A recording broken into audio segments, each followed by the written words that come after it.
আর একটা মজার প্রশ্ন, যদিও ছোট প্রশ্ন, তো সৃজনশীলের ভিতরে ক নাম্বারে দেওয়া থাকতে পারে, এমসিকিউতেও দেওয়া থাকতে পারে। এমসিকিউ হইলে আমরা ক্যালকুলেট করি অঙ্ক করব, আর যদি ছোট প্রশ্ন দেওয়া থাকে খাতায় বড় আকারে অঙ্ক করব, সৃজনশীলের মধ্যে থাকলে বড় আকারে অঙ্ক করব। এখন বিষয় হলো যে 5 sin a সমান 3 হলে tan a সমান কত। এই অঙ্কটা দুইটা নিয়মে করা যায়। একটা নিয়ম কি, একটা নিয়মে করা যায় যে 5 sin a সমান 3, তাহলে এই 5টাকে ডাইন পাশে নিয়ে এসে উভয় পাশে স্কোয়ার করে সাইন স্কোয়ার করলে সাইন স্কোয়ার সমান 1 - cos স্কোয়ার।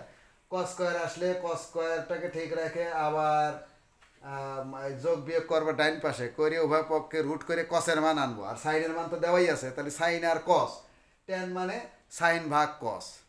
সব মিলে একটা ঝামেলা এবং জটিল মনে হচ্ছে তোমাদের বা হতে পারে। আমি একটা সহজ পদ্ধতি শিখিয়ে দিচ্ছি, ইনশাল্লাহ অনেকটা সহজ হবে। যেমন ত্রিকোণমিতিক অনুসারে দেখো, এইখানে একটা লাইন করে লাগতে পারে 5 sin a সমান 3, বা সাইন এ ইকুয়াল 3/5।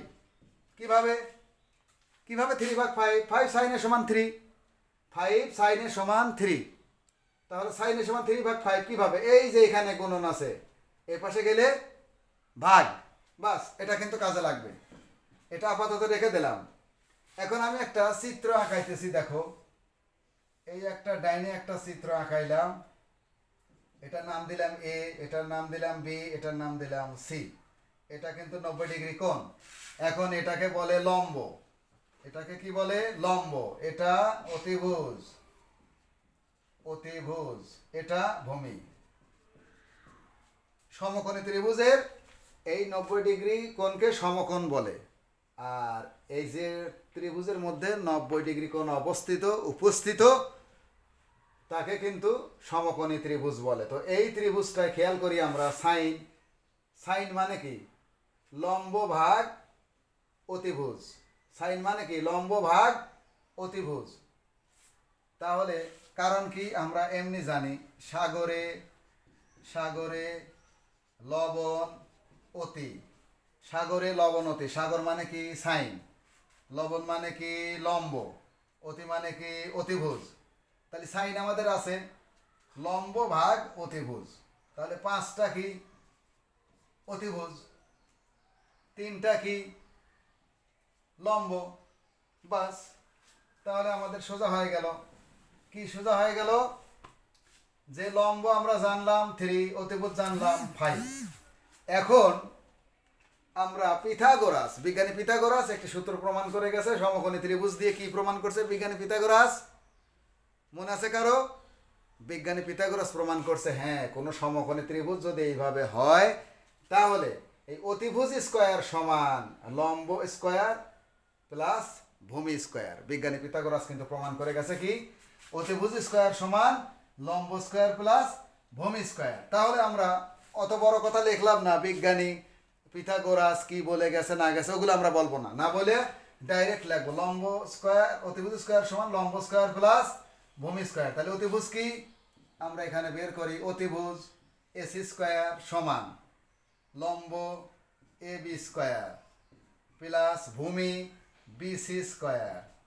তাহলে দেখো আমরা মান বসাচ্ছি, বা এইটার মান এসি স্কয়ার, এসির মানটা কি? 5, এসির মানটা 5, এবির মানটা কি? 3, প্লাস বিসির মান নাই, আমাদের বের করতে হবে বিসি স্কয়ার। তাহলে দেখো এখানে 5 5 কত? 25, আর এটা 3 3 9, এই 9 ওই পাশে আছে, এ পাশে নিয়ে সংখ্যার সাথে বিয়োগ করে দিচ্ছি। এখানে কিছু এই যে কলম ধরছি, ভালো করে দেখো, এই যে কলম ধরছি এই জায়গায় কিন্তু প্লাস আছে, এ পাশে আসলে মাইনাস। 3 3 9, আমি একটা লাইন শর্ট করলাম। আবারও দেখো, অতিভুজ স্কয়ার সমান লম্ব স্কয়ার প্লাস ভূমি স্কয়ার। তাহলে অতিভুজ স্কয়ার সমান লম্ব স্কয়ার প্লাস ভূমি স্কয়ার। এই অতিভুজ দেওয়া আছে 5 5 স্কয়ার, লম্ব দেওয়া আছে এবি 3 3 স্কয়ার, বিসির মান দেওয়া নাই, বিসি রেখে দিলাম। 3 3 9, 9টা এ পাশে নিয়ে আসলাম, সমান ও পাশে কিচ্ছু নাই, এই বিসি স্কয়ার থেকে গেল। তাহলে বা এই বিসি স্কয়ার সমান এইটা বিয়োগ করে যা হবে তাই। এটা বিয়োগ করলে কত হচ্ছে? 25 থেকে 9 বাদ দিলে 16। 25 থেকে 9 বাদ দিলে 16। তাহলে এই স্কোয়ার ওই পাশে গেলে রুট হয়ে যায়, এটা একটা নিয়ম। আবার আমি যদি মনে করি উভয় পক্ষে বর্গমূল করব, এই স্কোয়ার কেটে দেওয়ার জন্য উভয় পক্ষে বর্গমূল করব। বর্গমূল করলে তাহলে বর্গমূল আর এর রুট কেটে যায়, বর্গমূল আর স্কোয়ার কেটে যায়, এখানে বর্গমূলে 4 হয়। তাহলে কি লিখতে পারি? সুতরাং বিসি সমান 4, 4 4 16। তাহলে এই ভূমি আমার বের হলো কিন্তু 4। এখন প্রশ্ন হচ্ছে, তাহলে আমি এখানে লিখে দিলাম এই যে ট্যান থিটা সমান কি? ট্যান থিটা আমরা জানি, একটা সূত্র আমরা শিখছি, টেরা লম্বা ভূত।